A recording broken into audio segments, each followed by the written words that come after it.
peuplée d'immenses figures tutélaires, hermétiques et impassibles, tournant le dos à la mer, située au cœur de l'océan Pacifique, à des milliers de kilomètres des lieux habités par l'homme, l'île de Pâques, de son vrai nom Rapa Nui, la Grande Terre, fait rêver. Paradis terrestre, microcosme de l'humanité, cette île, pas plus grande que celle d'Oléron, est accompagnée d'énigmes, de mystères et de secrets. Comment, sur une surface aussi réduite, ne pouvant faire vivre que quelques milliers d'hommes, ont pu être bâtis autant de géants de pierre, dont beaucoup ont été déplacés et érigés dans toute l'île? Pourquoi certains ont-ils des coiffes, des tatouages et des yeux, et d'autres non? À quelle date ont-ils été sculptés et érigés, et que représentent-ils? Comment, sur cette petite île éloignée, une écriture a-t-elle pu être inventée? Que nous dit cette île qui recèle à la fois une civilisation très ancienne, encore mal connue, et, en même temps, peut recevoir la navette spatiale? Ayant subi les pires des malheurs et les résurrections les plus étonnantes, cette île étrange ne cesse de nous fasciner. Très éloignée des côtes, l'île de Pâques fait partie d'un ensemble de 20 000 à 30 000 îles volcaniques qui ont émergé de l'océan Pacifique. Elle s'est formée il y a environ 780 000 ans, à partir de 3 volcans principaux, le Terevaka, le Ranokau et le Poike, qui se sont amalgamés, lui donnant une forme triangulaire d'une superficie de 154 km². Le point culminant de l'île s'élève à 507 mètres d'altitude. Elle a été peuplée tardivement par des migrants polynésiens venus notamment des Marquises. Issus de la culture polynésienne Lapita, ils parlent une langue commune, le proto-polynésien. Cet ensemble culturel, qui a vu le jour dans le Pacifique, vers 1300 avant notre ère, est caractérisé par les premières apparitions de poteries composées de décors en motifs pointillés complexes. Ces navigateurs, en pirogue et en bateau à balancier, partis explorer le Pacifique, ont peuplé progressivement les îles de l'immensité océanique. Connaisseurs des étoiles, des courants et des vents, ils embarquaient sur des vaisseaux de bois avec leurs familles, leurs plantes, leurs animaux, pour s'installer dans de nouvelles îles où ils pourraient planter leurs graines, fabriquer des maisons et donner naissance à de nouvelles lignées. On peut imaginer, comme la légende Rapa Nui le rapporte, un grand bateau de plusieurs dizaines de personnes débarquant il y a 1 millier d'années, ou peut-être un peu plus, sur cette île vierge de toute humanité. Selon cette légende, le roi Otumatua eut une vision qui l'effraya. Son pays allait sombrer et il devait trouver une nouvelle terre pour son peuple. Aussi, il envoya 7 hommes à la recherche d'une nouvelle terre où s'établir. Ces 7 explorateurs découvrent Rapa Nui et le roi, accompagné de ses proches, s'y installe. Ils la baptisent Te Pituo Te Enua, le nombril du monde. Leur culture polynésienne va s'adapter et évoluer dans ce nouvel environnement. Isolés du monde, ces premiers habitants ont vécu en autarcie durant des centaines d'années, se constituant un patrimoine culturel unique, sans influence extérieure. Son peuplement, qui comprend quelques milliers d'individus, daterait de 1200. Certaines nouvelles recherches le font remonter à l'an 900. L'apogée de la civilisation Rapa Nui, car c'en est une, se situerait vers le XVIe siècle.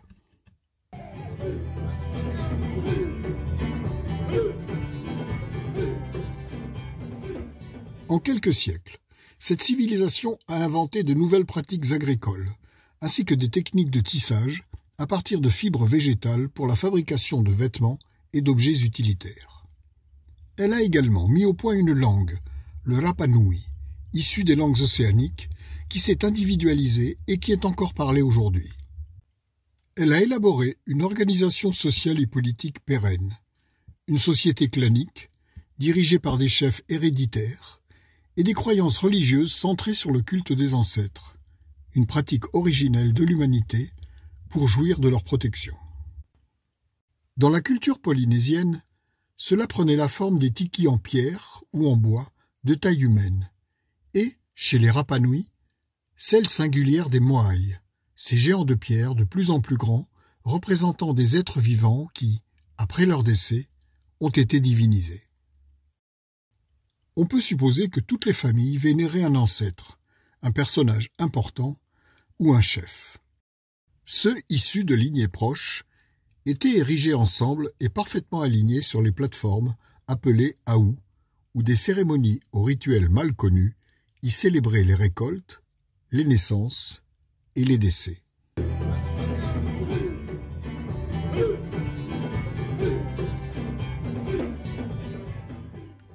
Une légende raconte que le roi Tuko Iu, qui avait vu en songe un Moai, a sculpté sa vision, et tous seraient inspirés de ce premier Moai issu de son rêve.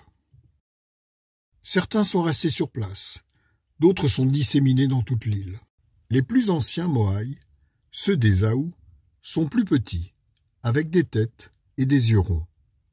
Certains portent une coiffe cylindrique, le pukao, fait de tuf rouge issu de la carrière de Punapao et pouvant peser plusieurs tonnes. D'après la légende, la pose des yeux, fait de corail blanc avec des iris noirs en l'obsidienne ou rouge en tuf volcanique, était destinée à leur donner leur mana, c'est-à-dire leur esprit. Une fois le Moai terminé, il était érigé à sa place définitive lors d'une grande cérémonie. Les plus récents Moai, ceux restés dans la carrière sanctuaire, ont des figures allongées, de larges narines, de longues oreilles et des gravures sur le dos. Certains Moai sont en grande partie enterrés. Seuls émergent leurs torses, avec leurs mains posées sur le ventre.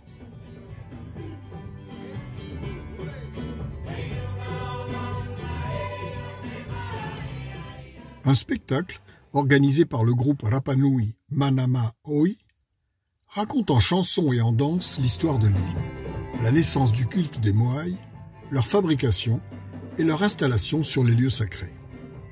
C'est un spectacle bien conçu et mis en scène à travers différents tableaux et de nombreux changements de costumes en plumes faits à la main. Il permet de se connecter profondément à l'art Rapa Nui.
Ce spectacle de danse et chant, racontant l'histoire du peuple Rapa Nui et des Moai, a été créé par Araki, que j'ai interviewé. La hora que ustedes van a presenciar, la historia del Moai nace del trabajo junto a mi hermano mayor, Christopher Araki.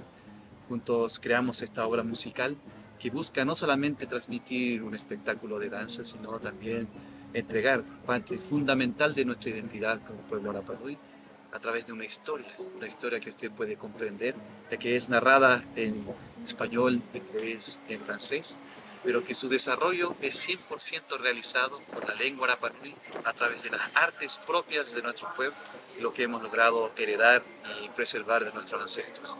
Con mucho amor, mucho cariño y respeto es que buscamos honrar nuestro legado ancestral y la memoria de nuestros antepasados, ya que cada año nuestra campaña es salir a distintos países, ya sea en Europa, en América, en Asia, en Sudamérica, a difundir y a dar a conocer quiénes somos, de dónde venimos y que somos un pueblo que está vivo, que tenemos unas expresiones artísticas únicas que demostrar en el mundo.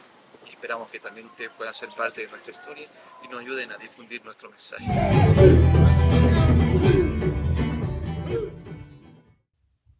En bord de mer, dans de grandes prairies à l'herbe d'un joli vert tendre, sur des talus de 2 mètres de haut, surmontés de plateformes en pierre sèche, trônent les majestueux Moai.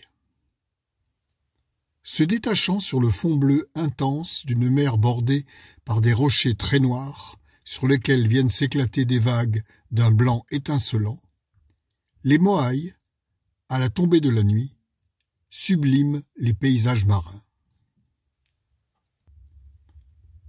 Sur l'Autaï, situé tout près du village d'Angaroa, 5 statues sont alignées. Comme toutes celles de l'île, elles ont été redressées et remises dans leur position d'origine en 1960 par l'archéologue William Mulloy. C'est un site inoubliable, où les très beaux chevaux de l'île se promènent en liberté. Il attire les touristes et les autochtones qui assistent, assis sur l'herbe, au magnifique coucher de soleil dans les eaux océanes avec les Moai au premier plan.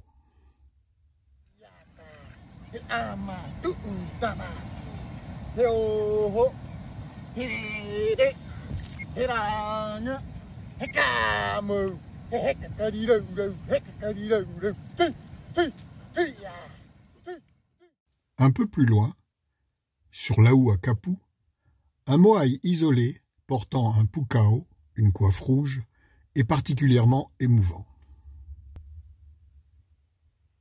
De l'autre côté du village, une petite balade à pied, longeant l'océan, nous conduit au port Pico, dominé par un bel et haut aou sur lequel trône un Moai. C'est dans ce petit port qu'arrivaient les bateaux et leurs marchandises jusqu'à la construction de la superpiste d'aéroport réalisée en 1966 par les Américains qui voulaient aménager une base secrète au beau milieu du Pacifique.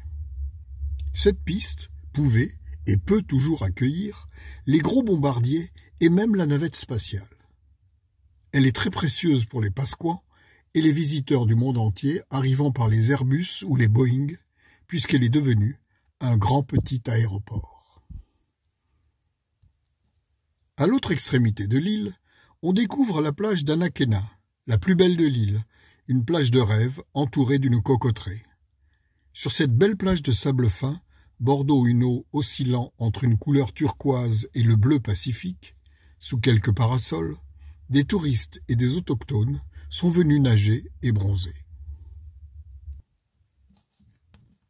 Dominant la plage, on trouve 7 Moai presque intacts, dont 4 ont gardé leur pukao sur la tête. Ils sont particulièrement bien conservés, car ils sont restés enfouis dans le sable jusqu'à leur découverte en 1976 par l'archéologue Rapa Nui Sergio Rapu. C'est sur ce site qu'il a également trouvé le seul œil de Moai intact. Le soir, les gens épris de beauté naturelle viennent assister au superbe coucher de soleil sur l'océan. Un peu plus loin, un autre Moai isolé, de style différent, est considéré comme l'un des plus anciens de l'île. L'Aou Tongariki est le plus célèbre des Aous, le plus long, 200 mètres, supportant 15 Moai qui sont si parfaitement alignés que de profil, on n'en voit plus qu'un seul. La plateforme les soutenant est aussi la plus haute. Ce sont les moaïs parmi les plus colossaux de l'île. Celui du centre, le plus grand, pèserait 80 tonnes. Incroyable qu'il soit arrivé intact jusque-là.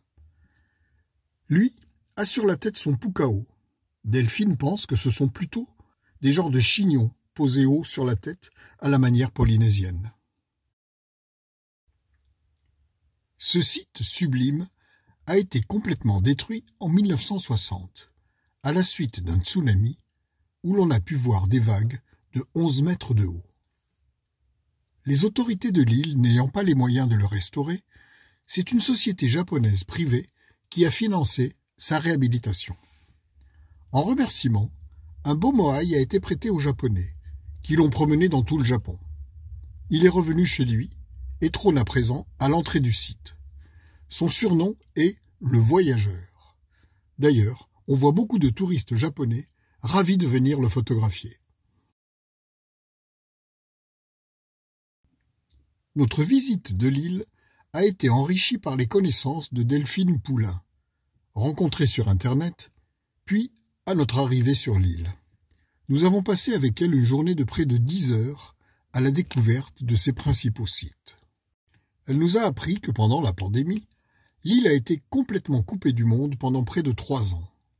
Si la population a été préservée de la maladie, l'économie en a beaucoup souffert, et plus particulièrement les artistes, car, comme partout, ce sont les ventes d'œuvres d'art qui en ont le plus pâti. Cela commence à aller mieux, mais la liaison aérienne avec Tahiti, qui a mené près de la moitié des touristes, n'est toujours pas rétablie. Delphine est une artiste reconnue. On lui doit les vitraux de l'église de Angaroa, un travail en cours pour lequel elle espère obtenir un mécénat. Mêlant la culture chrétienne à celle des Rapa Nui, elle illustre les 14 stations de la Passion du Christ. Chaque vitrail est chargé d'une multitude de symboles et de signes, un syncrétisme qu'elle a eu la gentillesse de déchiffrer pour nous. Cette œuvre, cultivée aux puissantes couleurs étincelantes traversées par le soleil de l'île de Pâques, est à découvrir. Je suis venue pour la première fois à l'île de Pâques en 1994 et dès le premier jour, dès les premières minutes, c'était un rêve de vivre ici. Et pourtant, j'étais déjà très très heureuse à Tahiti et dans les autres îles où j'ai habité, aux Marquises notamment. Mais voilà, j'ai réussi à réaliser ce rêve depuis 2013 où toute ma famille et moi sommes venus habiter plus qu'ailleurs, parce qu'on voyage toujours énormément, plus qu'ailleurs, en tout cas ici à l'île de Pâques. C'est une vraie passion depuis 30 ans maintenant que je voue pour cette île par rapport à son histoire, à sa culture, à tous ses arts et tout particulièrement par rapport au Rapa Nui, au Pasquan. C'est un vrai bonheur au quotidien de partager ma vie, d'élever mes enfants auprès de ce peuple unique. Je suis autodidacte et depuis toute petite, jusqu'au plus longtemps que je m'en souvienne, j'ai toujours dessiné et peint. Donc voilà, je suis actuellement peintre portraitiste du peuple Rapa Nui. Notamment en collaboration avec le musée anthropologique de l'île.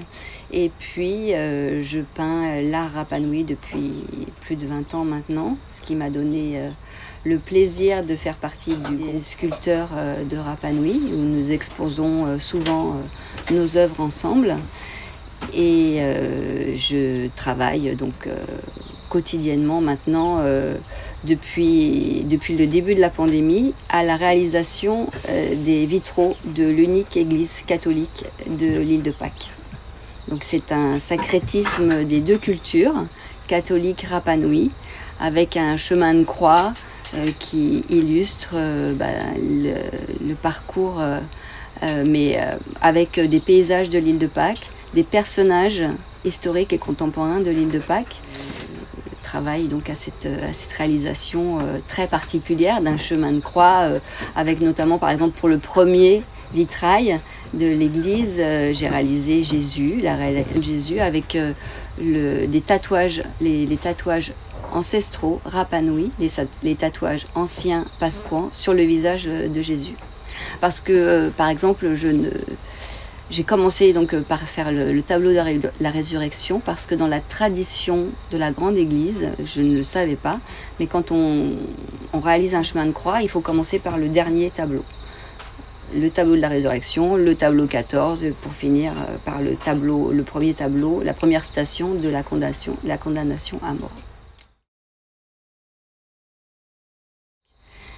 Il faut savoir qu'il y a des écoles, de la maternelle jusqu'au lycée, et donc sans problème, j'ai pu élever les enfants, et avec justement ce peuple Rapa Nui, qui jusqu'en 1965 était quand même dans une situation plus que précaire, sans papier d'identité, sans date de naissance, sans aucun droit civique. Et donc j'ai des amis par exemple qui ont le même âge que moi et qui, quand ils étaient enfants, vivaient dans une grotte, vivaient sans eau, sans électricité.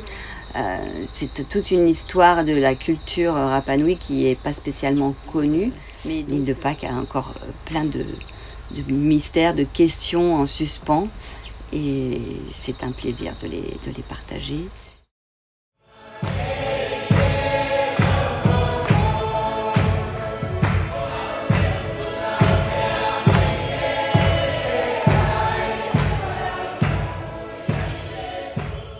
Sur le site de Lau Vinapu, plusieurs pukao sont posés sur le sol. Mais ce site recèle un autre des grands mystères de l'île. Un mur de blocs en pierre taillés, parfaitement appareillé et finement ajusté. Aucun autre mur de ce type n'a été découvert sur l'île. Il présente les mêmes caractéristiques que les murs incas que nous avions vus à Cusco et au Machu Picchu. Cela ne peut être un hasard. Se pourrait-il que des Incas soient venus sur l'île ou que des Rapa Nui se soient rendus sur le continent et y aient appris cette technique de construction?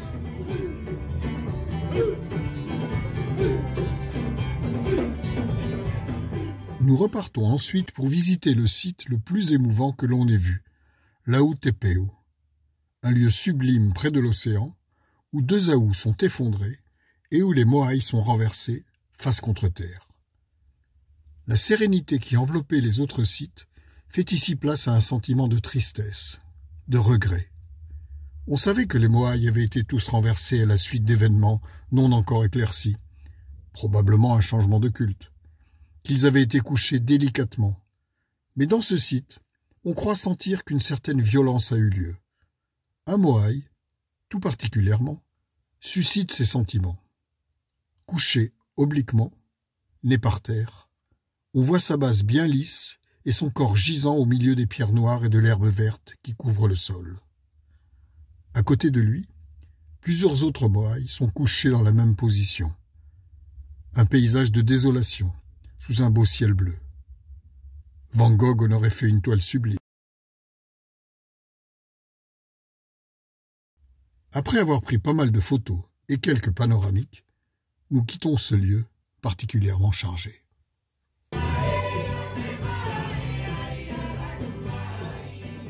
Prochaine étape, Punapao, le célèbre volcan dont la terre cuite par l'éruption et le soleil a ce beau rouge indéfinissable dont sont faits les pukao, les coiffes des moaïs.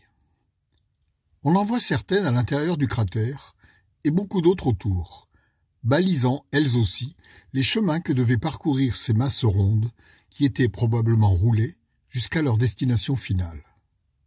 D'ailleurs, on a du mal à imaginer comment les sculpteurs arrivaient à poser ces pukao sur la tête des moaïs déjà dressés sur leur plateforme. Encore un site vallonné très esthétique. Mais là, ce sont les pukao rouges qui font un beau contraste de complémentaire au milieu de l'herbe verte. Autre site majeur, celui du volcan Ranokau. Un éblouissement nous saisit à la vue du cratère parfaitement rond, d'un diamètre de 1600 mètres, tapissé de vert avec des taches marron sombre ou noires. Peu profond, on aimerait descendre au bord du petit lac qui en tapisse le fond, mais c'est interdit. On est comme hypnotisé devant tant de beauté sereine qui, il y a plus de 2,5 millions d'années, devait être un enfer volcanique. Laou-Akivi, avec ses 7 moaïs, illustre la légende des 7 explorateurs. On dit aussi que ce sont les seuls moaïs qui regardent la mer. Mais étant situé au centre de l'île, c'est probablement une interprétation. Tous les moaïs, qui sont des ancêtres, regardent vers les terres pour protéger leur lignée. Ils sont très beaux, restaurés scientifiquement par l'Américain William Mullow et le Rapanui Gonzalo Figueroa. Le site est superbe, et vu le nombre de visiteurs, on a l'impression que c'est le plus touristique de tous.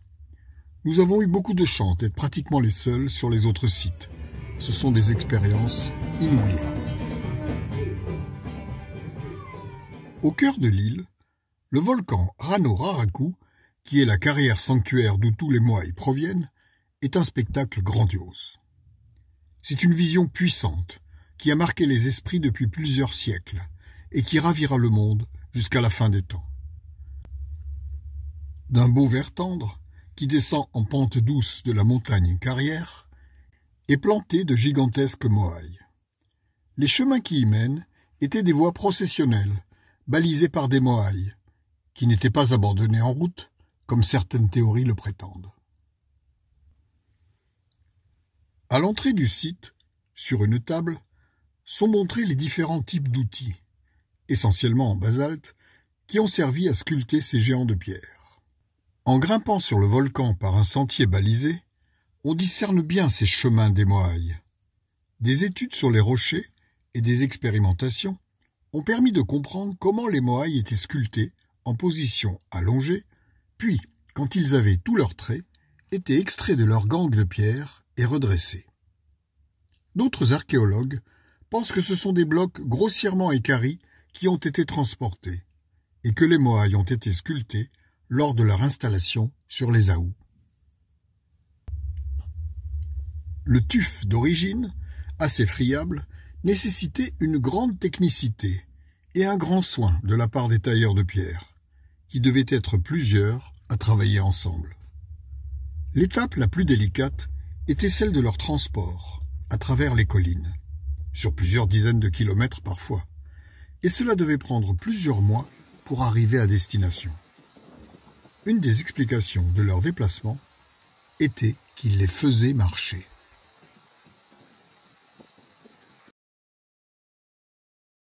Mais ce sont des cordes épaisses, fabriquées à partir d'une plante fibreuse, traitée par des procédés peu connus, qui servaient à les déplacer. Fixés au niveau des puissantes arcades sourcilières, on faisait marcher le moaï en le basculant de droite à gauche jusqu'à sa destination finale. Et, bien sûr, il devait y avoir des accidents. Quand on se rapproche de la carrière, on voit un grand nombre de sculptures en cours. Une multitude de moaïs à différentes étapes de fabrication. Il y a quelques géants, dont un qui mesure plus de 20 mètres et qui est donc intransportable. Certains portent des décors gravés sur le dos, aux motifs figuratifs ou abstraits, qui pourraient rappeler des dessins de tatouage. En tout cas, ces géants semblent avoir été créés pour rester là où ils ont été sculptés. Ce sanctuaire, qui est en même temps une immense carrière à ciel ouvert, devait employer des centaines de personnes. On croit parfois les entendre marteler les pierres et chanter en travaillant. Ce qui est fascinant, c'est de constater que cette usine a l'air de s'être arrêtée d'un coup, comme si tous avaient posé leurs outils et étaient partis brusquement. Que s'est-il passé? Qui aurait donné l'ordre d'arrêter définitivement un travail commencé depuis des siècles? Peut-être une décision des autorités religieuses qui aurait interdit d'un coup d'y travailler ou même d'y revenir. Ce lieu est l'un des plus beaux et des plus importants sites archéologiques du monde. Situé sur cette minuscule île perdue au milieu de l'océan, il peut rivaliser avec les autres sites nés des grandes, puissantes et riches civilisations, comme celle des Incas, avec Cusco et le Machu Picchu, des Égyptiens avec les pyramides et les temples, ou bien des Grecs avec l'acropole d'Athènes.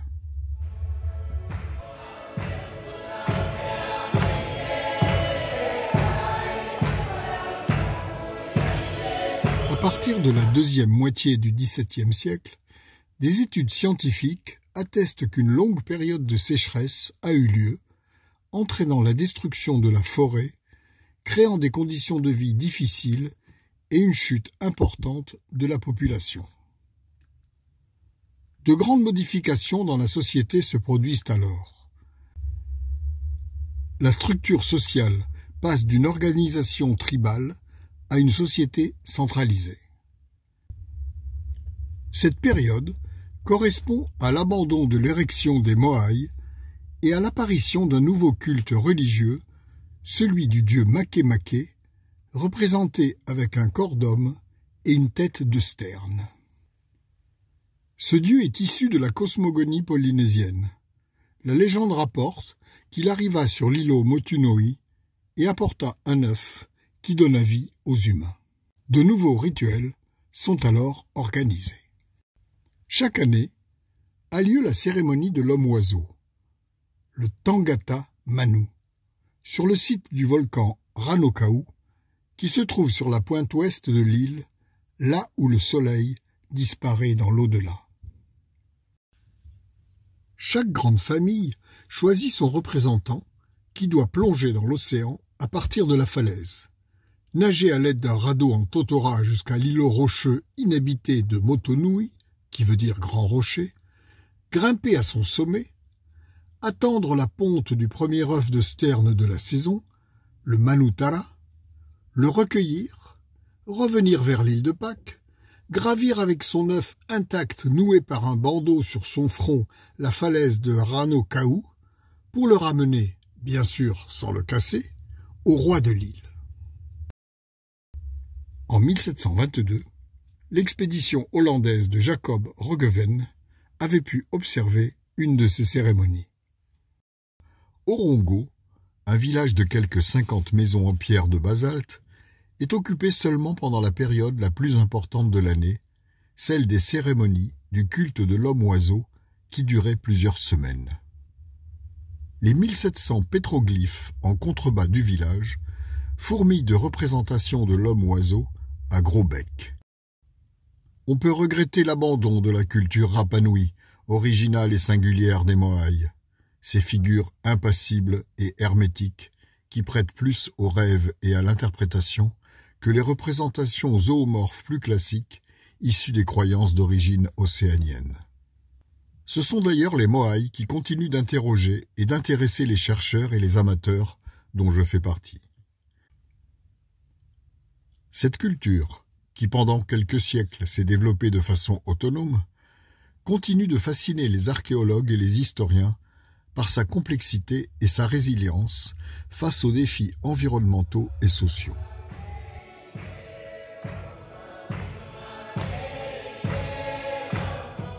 Au XVIIIe siècle, quand les premiers Européens débarquent sur l'île, la forêt a disparu.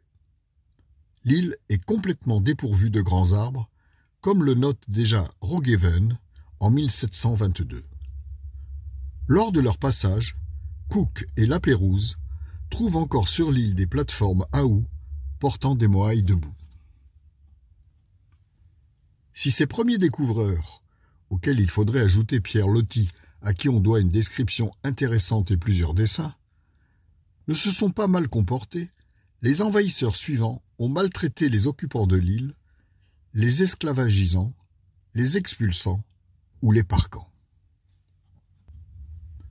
Comme dans toute l'Amérique du Nord et du Sud, et peut-être plus qu'ailleurs, les autochtones ont subi les pires humiliations et leur culture a été détruite. En 1861, un grand nombre d'habitants, dont les dirigeants et les élites, ont été déportés par les Péruviens sur les îles Chincha pour l'exploitation du guano. Ceux qui purent revenir étaient porteurs de maladies qui accentuèrent l'important recul démographique. 10 ans plus tard, en 1871, un élevage intensif de moutons mise en place par des Français, condamna les habitants à être parqués dans une petite zone de l'île qui représentait à peine 6% de sa surface. Une humiliation supplémentaire pour les habitants de l'île, qui, déjà dépourvus de toute identité, ont été remplacés par des moutons dont l'élevage va durer jusqu'en 1953 sous le contrôle de la marine chilienne. Ce n'est que dans les années 60 que les habitants furent à nouveau autorisés à circuler dans leur île et que leurs conditions de vie commencèrent à s'améliorer. En 1960, on recensait un peu plus de 1000 habitants, dont la moitié d'origine Rapanui. En 1964 et 1965, Alfonso Rapu a été le leader d'une révolte des Rapanui qui s'avérera décisive pour l'obtention des droits de citoyens et la liberté de réunion, ainsi que pour la restitution des terres, ouvrant à un développement économique de l'île. De 1970 à 1973, grâce au gouvernement d'Allende, l'eau courante et l'électricité seront installées sur l'île. En 1995, l'île a été inscrite au patrimoine mondial de l'UNESCO en reconnaissance de l'importance historique et culturelle de cette civilisation.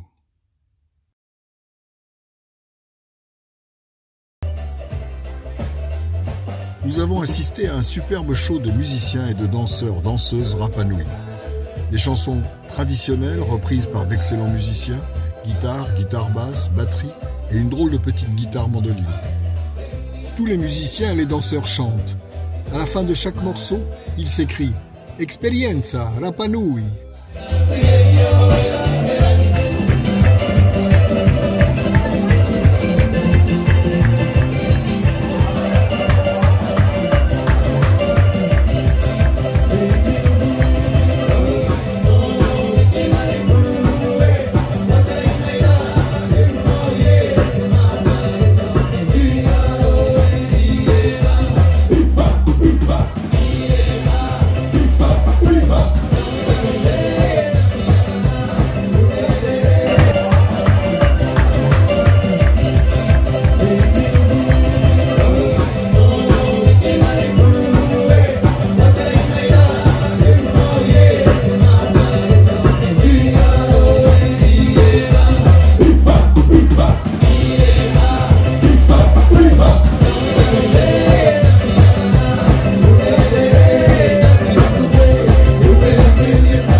Dernière énigme concernant ce confetti au milieu de l'océan. Comment cette très petite civilisation, car c'en est une, en plus d'avoir produit toutes ses œuvres d'art, a pu créer sa propre écriture? Alors que les grandes et puissantes civilisations du pourtour de la Méditerranée ont mis des milliers d'années pour parfaire cette invention, en peu de siècles, les Rapanui ont créé une écriture qui continue à interroger les linguistes qui ne l'ont toujours pas déchiffrée. Sur Internet, on trouve des centaines de pages sur le sujet. Le rongo-rongo, qui signifie grand message, est une écriture faite de signes, de symboles, de glyphes très expressifs et de figures humanoïdes. Elle se lit en boustrophédon inversé, c'est-à-dire une ligne dans un sens et la ligne suivante dans le sens inverse. Puis, il faut tourner la tablette de 180 degrés pour passer à la ligne suivante. Elle était gravée sur des tablettes de bois de Toromiro ou de palissandre que les missionnaires ont brûlées pour tenter de tuer les anciennes croyances. Il ne resterait que 27 tablettes de cette écriture, que l'on considère, pour l'instant, plus symbolique que phonétique. Des artistes d'aujourd'hui s'en emparent. Sa beauté l'aura sauvée.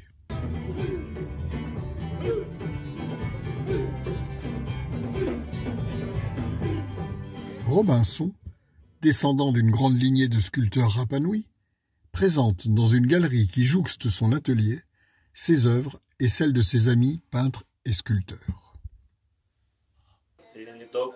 Mi nombre es Robinson Tepano y estamos aquí en Arte Nativo. Te anga o te conanei, te anga moai, te anga te moai tangata, moai bahine. Muchas esculturas que están en diferentes museos del mundo. Bueno, este es casi una primera etapa del Moai que se llama pao. Este es el pao, que es la forma del Moai hecho con esta herramienta que se llama kauteki. ¿Ya? Entonces uno va dando la forma al Moai con esta herramienta. Toda esta forma está hecha con este kauteki. Ya ese es el primer paso. Ya después de harto trabajo, de algunos meses de trabajo, podemos llegar a este Moai. Ya ahí está totalmente terminado. Entonces así, ahí está.